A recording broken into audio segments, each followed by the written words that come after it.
तो दोस्तों, अगर आपने इस कहानी के पिछले भाग को नहीं देखा है तो आप हमारे चैनल डरावनी कहानियाँ पर जाकर देख सकते हैं। तो चलिए बढ़ते हैं आगे कहानी की ओर। ये एक गांव की कहानी है। बेंगलोर के पास एक गांव था। बहुत बड़ा नहीं, छोटा सा ही रहा होगा। गांव में एक परिवार था। उस परिवार में एक बहुत ही सुंदर स्त्री थी जो कि गर्भवती थी। गांव के बाहर एक बरगद का पेड़ था। उससे कुछ दूरी पर सड़क के किनारे बहुत सारे छोटे छोटे कब्रिस्तान बने हुए थे और दूर एक बड़ा कब्रिस्तान भी था। मैंने पूछा, बहुत सारे कब्रिस्तान क्यों? और क्या वो मुर्दे जलाते नहीं थे? नहीं, उस गांव की अपनी एक परंपरा थी जिसमें मरने वालों की आधे शरीर को, मतलब धड़ से नीचे वाले हिस्से को जलाया जाता था और ऊपर वाले हिस्से को दफनाया जाता था। और एक व्यक्ति को दफनाने के बाद कब्रिस्तान की दीवार पर लिख दिया जाता था, नालेबा, मतलब कलाना। गुल्लू बोला, ऐसा क्यों भाई? एक कब्रिस्तान में एक मुर्दा क्यों और नालेबा क्यों लिखते थे? हरीश बोला, क्योंकि मुर्दे को दो हिस्से में रखा जाता था। एक को बरगद के नीचे जला दिया जाता था तो दूसरे को दफनाया जाता था। जब दफनाया जाता था तो साथ में उनके सभी वस्त्र और खाने पीने का सामान भी रखा जाता था। ऐसा कहा जाता है कि जो भी स्त्री गर्भावस्था में अप्राकृतिक मौत मरेगी वो चुड़ैल बनती है। ये मैंने बताया था अभी। बस इसलिए इनकी खाने की व्यवस्था वहीं कर दी जाती है ताकि चुड़ैल वहाँ से बाहर ना आए। यदि कोई इन्हें देख ले तो चुड़ैल उनको मार डालेगी।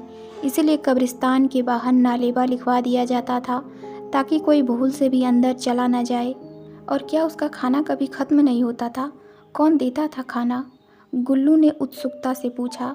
हरीश बोला, एक साथ इतने प्रश्न, सबका जवाब देता हूँ। जब भी खाना खत्म होता तो उसके परिवार का ही कोई सदस्य वहाँ भेड़ बकरियाँ बांध कर आता था। वो दिन में ही जाता था और सूरज ढलने से पहले वापस आ जाता था।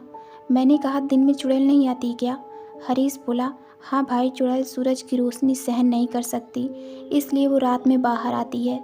अच्छा, एक बात समझ नहीं आई कि ये कब्रिस्तान की दीवार पर नालेबा क्यों लिखते थे? गांव में तो ये सबको पता ही होगा, फिर क्या ज़रूरत आ गई? गुल्लू ने पूछा। इस पर हरीश का जवाब था कि गांव से बाहर के लोगों को तो नहीं पता होगा ना। ये मुख्य सड़क के साथ ही है गांव। बहुत लोग आते जाते थे बाहर से, इसलिए कोई भूल से वहाँ रुके नहीं, ये लिखना ज़रूरी था। और ये धड़ से नीचे हिस्से को अलग से जलाने का क्या कारण था? मैंने उत्सुकता से पूछा। हरीश ने बताया कि गांव के लोग ऐसा मानते थे कि ऐसा करने से चुड़ैल अपाहिज हो जाएगी और लोगों को परेशान करने के लिए इस कब्रिस्तान से बाहर ज़्यादा दूर नहीं जा पाएगी, गांव में प्रवेश नहीं कर पाएगी, ऐसा गांव वालों का मानना था। अच्छा, ये जो चुड़ैल होती है ये किसी भी स्त्री पुरुष का रूप बना लेती है। कितनी देर तक वो ऐसा कर सकती है? गुल्लू ने हरीश को बीच में रोकते हुए पूछा। हरीश कुछ कहता मैं तपाक से बोला, ये तो मुझे पता है, मैंने पढ़ा था। हरीश कुछ कहता मैं तपाक से बोला, ये तो मुझे पता है, मैंने पढ़ा था कहीं। बहुत ज़्यादा देर तक वो ऐसा नहीं कर सकती, क्योंकि जितना ज़्यादा समय वो दूसरे के रूप में रहेगी उसके शरीर से शक्ति कम होने लगती है। और अगर जिस व्यक्ति का रूप उसने लिया है वो सामने आ जाए तो वो तुरंत अपने असली रूप में आ जाएगी। बस मिल गया जवाब। ये बोलते हुए मैंने हरीश को कहानी आगे बढ़ाने को कहा और पूछा, वो अलग से बड़ा कब्रिस्तान किस लिए था? वो सामान्य जन के लिए था। जो चुड़ैल नहीं होती थी उनको वहाँ दफनाया जाता था, हरीश बोला।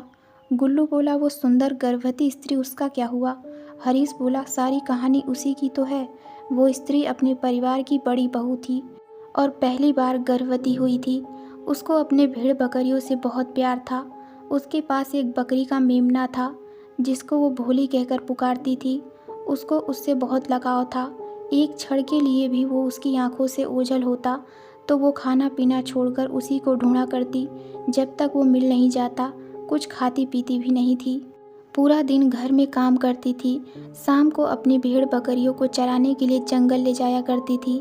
बेचारी घर में भी अकेली ही सारा काम करती थी। फिर भी उसके घर वाले उसे ताना मारा करते थे। वो कुछ ना कहती थी, चुपचाप सारा दिन काम में लगी रहती थी। वो बहुत परेशान थी। भोली ही एकमात्र सहारा थी उसकी।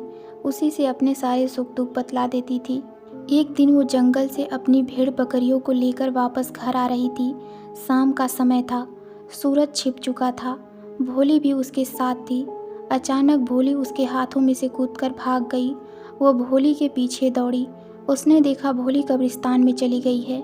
स्त्री घबरा गई। वो कब्रिस्तान के बाहर ही रुक गई। उसकी नज़र नालेबा पर पड़ी, इसलिए वो अंदर जाने से डर रही थी। उसने बाहर से ही आवाज़ लगाई, भोली भोली, पर वो बाहर नहीं आई।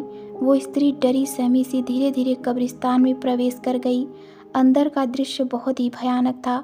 चारों तरफ जानवरों की हड्डियों के कंकाल पड़े थे। वो थोड़ा और आगे बढ़ी। धीरे धीरे अपने डर को खुद में समेटते हुए उसने कांपते होठों से आवाज़ लगाई, भोली भोली, और अपनी नज़रें इधर उधर घुमाई। तभी अचानक उसकी नज़र एक औरत पर पड़ी जिसने काले वस्त्र पहने हुए थे। बिखरे हुए बाल थे उसके। चारों ओर खून बह रहा था। वो वहाँ ज़मीन पर बैठी हुई कुछ खा रही थी। उसके चबाने की आवाज़ गूंज रही थी। वह स्त्री उसको देखकर बहुत ज़्यादा सहम गई थी। उसके शरीर से पसीना छूट रहा था। वो डर से थरथराकर काँप रही थी। फिर भी उसने डरते डरते आवाज़ दी, भोली भोली। उसकी आवाज़ सुनते ही उस भयानक से दिखने वाली महिला ने चबाते चबाते वहीं बैठे बैठे बिना धड़ घुमाए उसकी ओर अपना सिर घुमा दिया। अब वह उस स्त्री को वहीं बैठे बैठे अपनी खौफनाक आंखों से घूर रही थी और उसके हाथ में थी भोली, जिसे वो चबा चबा कर खा रही थी। उस गर्भवती स्त्री ने जब यह मंजर देखा तो उससे रहा नहीं गया और वो अपनी भोली को उससे छीनने के लिए उसकी तरफ भागी। इससे पहले कि वो कुछ कर पाती, उस भयानक खौफनाक चुड़ैल ने उस स्त्री को जोर से धक्का दिया।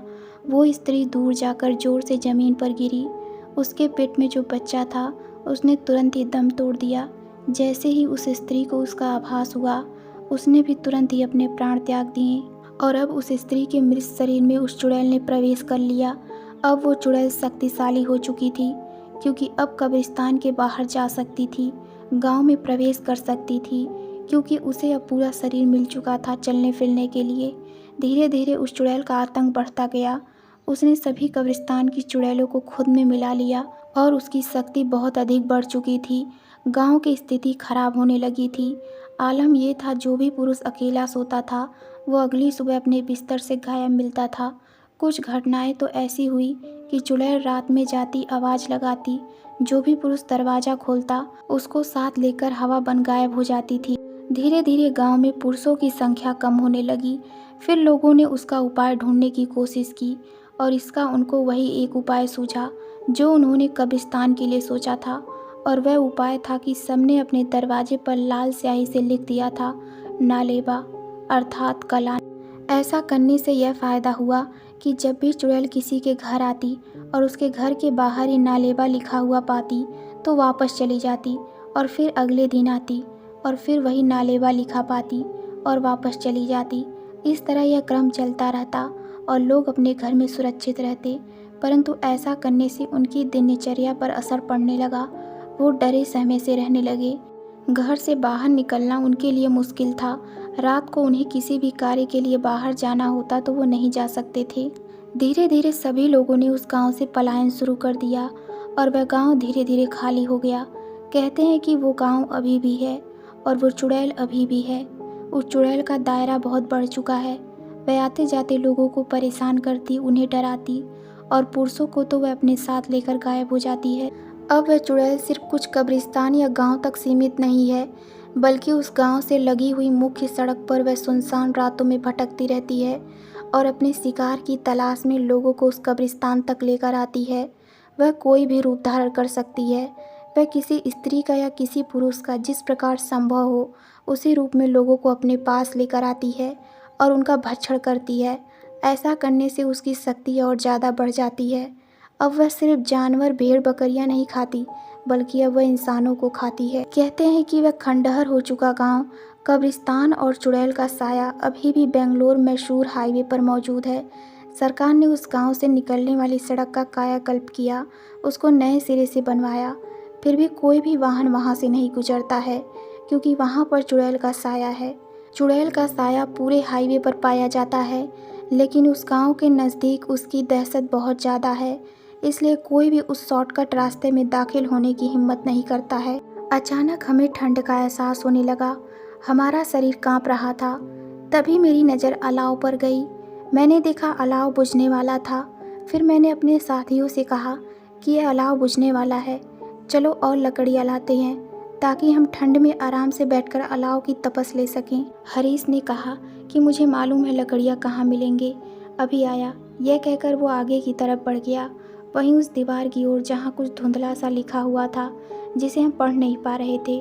पीछे पीछे गुल्लू भी लकड़ी लेने के लिए उसके पीछे गया। मैं भी उनके साथ हो लिया। हरीश थोड़ा तेज तेज चल रहा था, वह हमसे आगे था। मैं और गुल्लू हरीश के पीछे थे। वह दीवार के उस तरफ चला गया लकड़ियाँ लेने। तभी मेरी नज़र उस दीवार पर लिखे हुए पर पड़ी। मैंने गुल्लू को कहा, अब पढ़ो, हम इसके काफ़ी नज़दीक है, अब समझ आ जाएगा कि क्या लिखा है। गुल्लू ने थोड़ा ध्यान लगाया, जमी हुई धूल को हाथों से झाड़ा और उसको पढ़ने की कोशिश की। उसको पढ़ते ही गुल्लू की जुबान जैसे हलक में अटक गई हो, ऐसा लगा वह कुछ बताना चाह रहा था। तो दोस्तों, आपको ये कहानी कैसी लगी हमें कमेंट में ज़रूर बताइए। तो मिलते हैं कहानी के अगले भाग में। धन्यवाद।